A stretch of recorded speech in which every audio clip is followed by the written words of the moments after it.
ভারতবর্ষের পলিটিশিয়ান অর্থাৎ রাজনীতিবিদদের সঙ্গে পাঙ্গা নেওয়া ঠিক নয়। আমি এটা কেন বলছি? কারণ তারা চাইলে পুরো দেশকেও বেঁচে ফেলতে পারে, কোম্পানি তো দূরের কথা, কোম্পানি তো শেষ করে দিতেই পারে। এদের কাছে এত পরিমাণ অর্থ রয়েছে না, ভারতের গরিবি এরা মিটিয়ে দিতে পারে, কিন্তু এরা মেটাবে না। ভারতের গরিব লোকদের এরা সাহায্য করবে না, এরা বড় লোকদের আরও বড়লোক করবে, এরা তেল মাথাতে আরও তেল মাখাবে। এটা হচ্ছে ভারতের রাজনীতিবিদদের একটা ক্যারেক্টার। ওকে, সো আজকের দিনে পাওয়ার সেক্টরের প্রত্যেকটা শেয়ারে কিন্তু নেগেটিভ একটা ভাব দেখা যায়। তার মেন রিজন কি জানেন? এই পলিটিশিয়ানদের জন্য। আমাদের এখনকার পাওয়ার মিনিস্টার মনোহর লাল খট্টর, তিনি এমন এমন ডিসিশন নেন, তার জন্য তিনি আর কোনো দিক মানে প্রত্যেক ক্ষেত্রে ইন্ডিয়ান ল বা ইন্ডিয়ান যে পলিটিক্স এত বাজে, এবং এদের নিয়মকানুন বা আমাদের লকে আমি অবশ্যই রেসপেক্ট করি, কিন্তু তখনকার সময় এবং এখনকার সময়ে এসে চেঞ্জ করাটা উচিত। এবং প্রত্যেক ক্ষেত্রে এত প্রবলেম এবং এত কনস্টিটিউশন, এত কারাপশন, এটা প্রত্যেক জায়গাতেই। সো আজকের দিনে মেনলি পাওয়ার সেক্টরের ওপর থেকে তার ঝড়টা বয়ে গেছে। সেটা হচ্ছে আইইএক্স অর্থাৎ ইন্ডিয়ান এনার্জি এক্সচেঞ্জ। এই শেয়ারটি যখনই এই শেয়ারটি ভালো পারফরমেন্স করে, তখনই এই শেয়ারের ওপর দিয়ে ঝড় চলে যায়। বিগত আমি বাজারে মেনলি 4 বছর রয়েছি, বিগত 4-5 বছর মানে আগে থেকে আমি শিখছি, প্রায় আমার 6-7 বছর হয়ে গেছে বাজারে। বিগত 1.5 বছরে আমি এই শেয়ারটিকে দেখতে পাচ্ছি যে এই শেয়ারে যখনই একটা ভালো পারফরমেন্স বা যখনই একটা ভালো র্যালি হয় বা যখনই কোনো একটা ভালো লেভেলে যায়, তখন এই শেয়ারের ওপর দিয়ে ঝড় চলে যায়। ওকে, সো এই শেয়ারের হিস্ট্রি বলছি। হিস্ট্রি বলতে এই শেয়ারের মেনলি যখন আজ থেকে 1.5 বছর আগে যখন 150 টাকাতে ছিল তখনকার সময়, সেখান থেকে 116 টাকা চলে গেছিলো একবার, সেটা 52 গ্লো চলে গেছিলো। তারপর 160 থেকে 135, মানে মারাত্মক মারাত্মক। যখনই শেয়ারটিতে ফল হয় মানে 160 থেকে চলে গেছে 135, এটা একটা সময় হলো। ওকে, তারপর আরও কি হলো, আর একবার চলে গেছিলো এই শেয়ারটি, তখন 52 হাই গেছিলো প্রায় 240 থেকে চলে গেছিলো প্রায় 160। আবার আজকের দিনে অর্থাৎ শেয়ারটি চলছিল 215 থেকে 216 কাছাকাছি, চলে গেছে প্রায় 188, মানে 10% মতো এখানে লোয়ার সার্কিট দিয়ে দিয়েছে এই স্টকটা। এবার এখনকার সময় ইম্পর্টেন্ট ব্যাপারটা হচ্ছে যে এই যে শেয়ারটি, এই শেয়ারটি কি যে মানে এই শেয়ারটি নেওয়া যেতে পারে, বা এই শেয়ারটি যে এত পরিমাণ ফল করলো, এটা কি এন্ট্রির সুযোগ সুবিধা দিল, বা এই যে 3-4 বার যে বললাম যে এতবার ফল করছে, তার কারণটা কি? এবার কারণ বলতে যে এখানে যেটা নিউজ পাবলিশ হয়েছে যে আইইএক্স অর্থাৎ ইন্ডিয়ান এক্সচেঞ্জ, ওকে, এই যে শেয়ারটা, এই শেয়ারটা 10% ক্র্যাশ করেছে। এবার তার মেন কারণ কি? তার মেন কারণ কি? India energy exchange. কারণটা হচ্ছে market coupling, simple market coupling. 3-4 বার হয়ে গেল, এখনও কোনো সুরা হচ্ছে না, প্রত্যেকবার ইনভেস্টর এবং রিটেলারদের লস হয়ে যাচ্ছে। এটা হচ্ছে মেন রিজন। এবার বলি আর একটা বিষয়, যে আজকের দিনে কিন্তু আমি দেখলাম যে প্রত্যেকটা মিড ক্যাপ এবং আমাদের নিফটি স্মল ক্যাপে কিন্তু প্রফিট বুকিং চলছে। এটা একটা অন্যরকম সায়েন্স হতে পারে। সো আমি রিজনটা বলছি যে এই যে মার্কেট কাপলিং বা এই সমস্ত ঘটনা অ্যাকচুয়াল কি। এবার আইইএক্স যে এই যে শেয়ারটা না, এই শেয়ারটি কাজ কি করে? এবার এই শেয়ারটি বাজারে প্রায় 90 থেকে 95%, ওকে, 90 থেকে 95% কিন্তু ক্ষমতা রয়েছে। কিসের ক্ষমতা রয়েছে?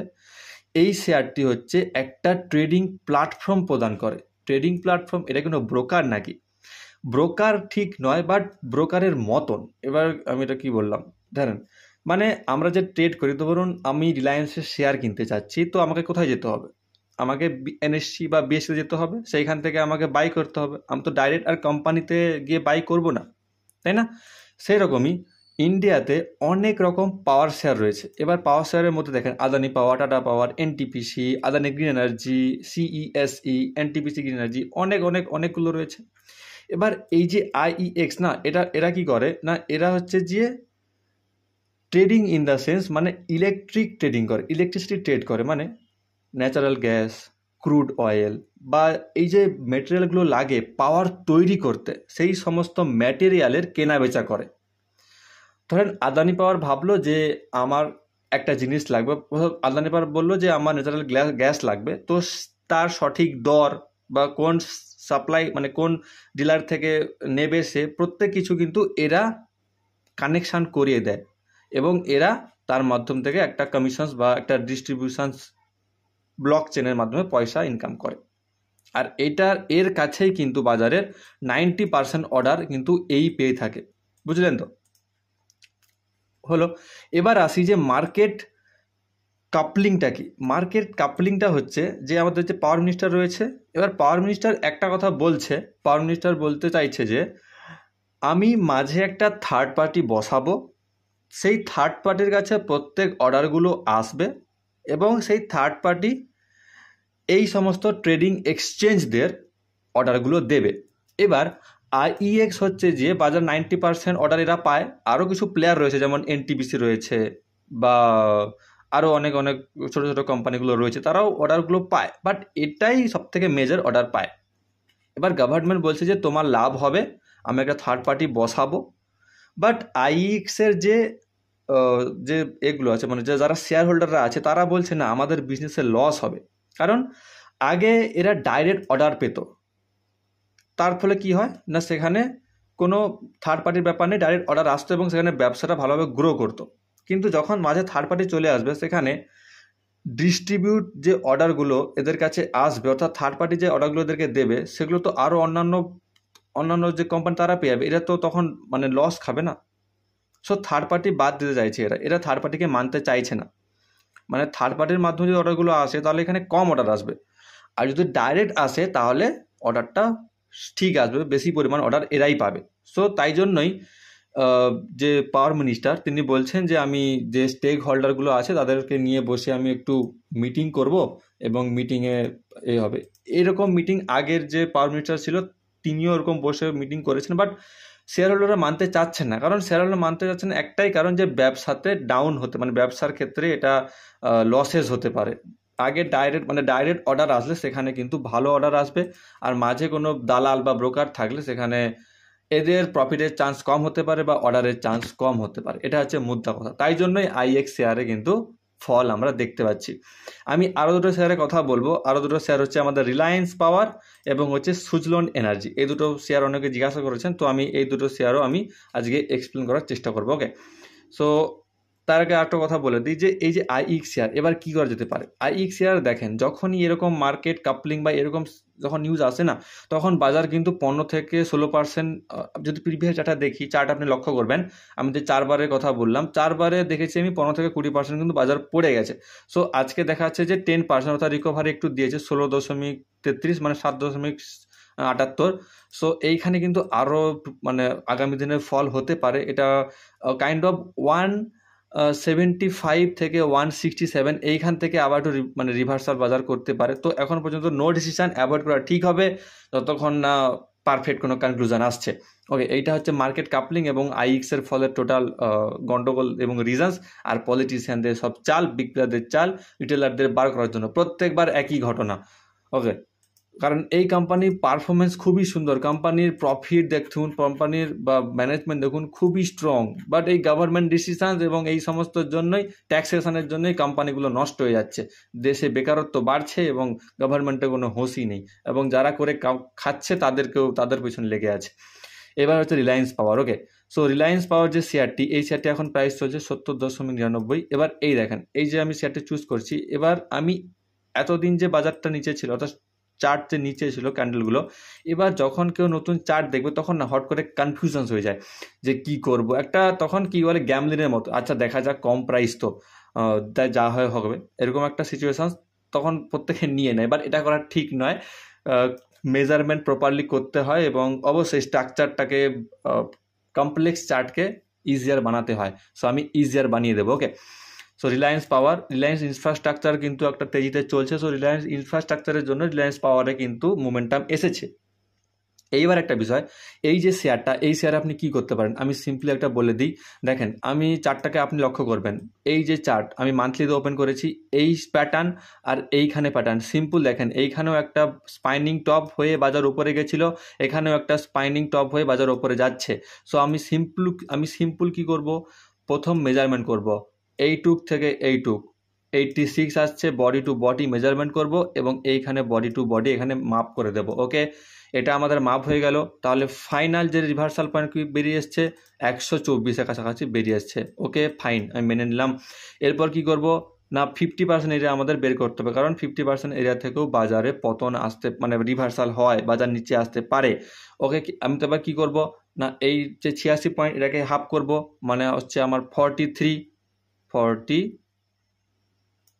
মানে এই পয়েন্টের কাছাকাছি, কারণ মানে 81 সামথিং এই পয়েন্টের কাছাকাছি হলে আমার 43 হয়ে যাবে। এই যে 81.60-এর কাছাকাছি আমার 43 পয়েন্ট বেরিয়ে আসছে। সো এখন যে 70.99, এখনও কিন্তু বাজার যায়নি 41-এর কাছাকাছি, কিন্তু 76.26 পর্যন্ত গিয়েছিল। এইবার 81-এর কাছাকাছি বাজার যাবে, এইখান থেকে কিন্তু আমরা বাজার রিভার্সাল দেখতে পারি। যদি এখানে কোনো কাইন্ড অফ হ্যাঙ্গিং ম্যান বা হ্যামার বা শুটিং স্টার এরকম যদি প্যাটার্ন হয়, সো এইখান থেকে কিন্তু বাজার এখানে ডাইরেক্টলি ফল করবে। ওকে, এইখান থেকে বাজার ডিরেক্টলি নিচের দিকে ফল করতে পারে। সো যারা প্রফিট বুকিং করতে চান তো এখানে পার্ট প্রফিট বুক করতে পারেন, কারণ এইখানটা কিন্তু একটু ফলের সম্ভাবনা রয়েছে। আমার রিলায়েন্স ইন্ডাস্ট্রি আমি ট্রেড নিয়েছিলাম, সো সেখানে আমি কিন্তু প্রফিটেবল রয়েছি। দেখা যাক। আচ্ছা, এইবার বলি যে যদি নিচের দিকে আসে তো সেইখান থেকে আবার কীভাবে বাজার উপরে যাবে। ওকে, সো আবার আমরা কি করব, সেই স্ট্রাকচারের মেজারমেন্ট করব, এইখান থেকে এইটুক এটাকে মেজারমেন্ট করব। ওকে, এবার এখান থেকে স্যার পেস্ট করব। ওকে, সো এইটা থেকে এখানে পেস্ট করব। এতদূর নিচে আসবে না, এটা আসছে 42 পয়েন্টের মতো, মানে 21। এই যে লেভেলটা বাড়িয়ে এসছে মানে 61। তার মানে ফ্রেশ যারা এন্ট্রি করতে চান তারা এখানে 61 লেভেলের কাছে এন্ট্রি করতে পারেন। ওকে, আর বাজার এই 86 পয়েন্ট থেকে নিচে আসতে আসতে 61-এর কাছাকাছি গিয়ে কিন্তু একটা পারফেক্ট রিভার্সাল মানে ওপরে, মানে আমি এটা বলতে যাচ্ছি ধরেন আমার এটা রিভার্সাল পয়েন্ট 81। এবার এইখানে যারা প্রফিট বুকিং করবেন এইখান থেকে বাজার নিচে আসবে কোথাও পর্যন্ত 61.80 পর্যন্ত। সো এইখানে ফ্রেশ এন্ট্রি বানাতে পারি এবং এইখান থেকে আমরা 125 পর্যন্ত টার্গেট রাখতে পারি। সো এটা যে রিলায়েন্স পাওয়ারের জন্য আমার অ্যানালিসিস, কারণ পাওয়ার সেক্টরে যেহেতু পতন দেখা দিচ্ছে এখানে একটু নেগেটিভ ভাব থাকবে, আর এই যে ক্যান্ডেলটার জন্য একটু সাইডওয়েজ থাকবে, বাট এখানে 81 পর্যন্ত যাবে এবং এইখান থেকে কিন্তু বাজার নিচের দিকে আসবে এবং এইখানে এসে 61-এর কাছে যদি কোনো বেসে যদি হ্যামার ট্যামার তৈরি করে, সো এইখান থেকে আমরা শেয়ারে লং করতে পারবো রিলায়েন্স পাওয়ারে। ওকে, সো এরপর হচ্ছে সুজলন এনার্জি। এবার সুজলন এনার্জির ক্ষেত্রে না আমার সেরকম কোনো একটা আশ্বাস নেই। এইখানে যে প্যাটার্নটা তৈরি করছে এটা কিন্তু কাইন্ড অফ এম এর মতো হতে পারে এবং এম মানে নিচের দিকে আসতে পারে এই শেয়ারটি। কেন বলছি, কারণ সুজলন পাওয়ার এই দেখেন এখানে দুদিন আগে একটা নিউজ বেরিয়েছিল যে সুজলন প্রোমোটার্স মানে সুজলনের যারা প্রোমোটার তারা 1.45 স্টেক মানে 1.45 শেয়ার তারা বেচে দিচ্ছে 198.2 মানে 66 টাকা করে বেচছে, যার টোটাল ভ্যালু 1309 কোটি টাকা, এটা তারা বেচে দিচ্ছে। সো প্রোমোটারই যখন বিশ্বাস রাখতে পারছে না তো আমরা রিটেলাররা কী করব। প্রোমোটারি যদি তাদের নিজস্ব শেয়ার বেচে দেয়, এবং এই শেয়ারের ব্যাপারটা হচ্ছে যে রিটেলার তো প্রচুর পরিমাণ এবং এফআইআই ডিআই তো আছেই, বাট প্রোমোটাররা কিন্তু এখান থেকে সরে যাচ্ছে, আর এফআইডিআই তো মুহূর্তের মধ্যে সরে যেতে পারে। সো দিন শেষে কিন্তু আমরাই ফেঁসে যাব। সো এই শেয়ারটির ক্ষেত্রে এখন আমি কোনো ডিসিশন নিতে পারছি না, কারণ এই শেয়ারটির স্ট্রাকচার বা আমি বলতেই পারি যে এই শেয়ারটির শর্ট টার্মে, বাট আমি লং টার্মে কোনো ভিউ দেখতে পাচ্ছি না। এই শেয়ারটি এখন পর্যন্ত স্থগিত থাকবে। একটা ভালো ব্রেকআউট বা ব্রেকডাউন দিলে 81-এর ব্রেকআউট বা এই কাইন্ড অফ এই যে লেভেলটা 60-র নিচে যদি আসে তখন আমি ডিসিশন নিতে পারবো যে শেয়ারটি কোন দিকে যেতে চাচ্ছে। 81 না হলেও আপাতত 75-এর যদি ব্রেকআউট দেয় তারপর আমরা ডিসিশন নিতে পারবো, আর এই রেঞ্জের মধ্যে কোনো ডিসিশন নিতে পারছি না। সো এটা হচ্ছে টোটাল অ্যানালিসিস দুটো স্টকস আর আইএক্সের কথাটা বললাম। ভালো লাগলে লাইক করতে পারেন। Thank you all.